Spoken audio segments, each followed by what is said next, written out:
baseline is, life sucks. Life is stress. Everyone's got issues. If you don't, high five, bottle that and sell it on eBay because it's worth money.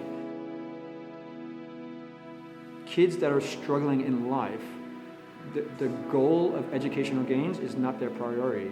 They may have not had anywhere to sleep safe for several days. They may have not eaten a proper meal for days. So to sit and be screamed at about blazers and ties and GCSE outcomes is not relevant to them. Spent a year teaching a kid to play guitar. It was amazing. Struggling in school, struggling at home, broken home, kind of textbook trouble kid. But AIM taught him guitar, teaching him how to read music, did a final performance after a year. Amazing, high fives to AIM. The final performance, his stepfather that showed up, it had nothing to do with his life, so it was a little bit one of these tense things like, oh, something could kick off.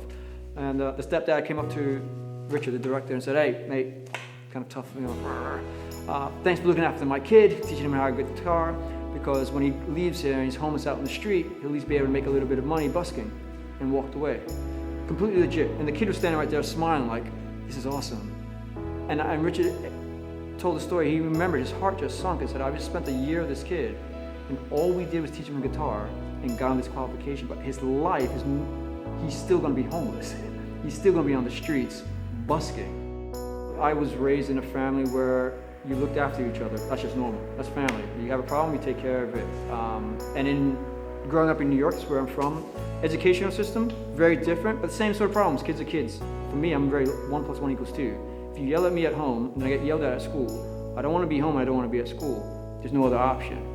So even as a young person growing up, I'm like, people need options. People need the proverbial mom and grandma that's loving and, come on honey, tell me about your problems, very kind of American cheesy. But whatever that is, that feeling of being heard and known isn't a burden, that's a human right. That should be a human asset that people feel they can hold on to that. And realizing currently the state of, young people in the world, it's fragmented.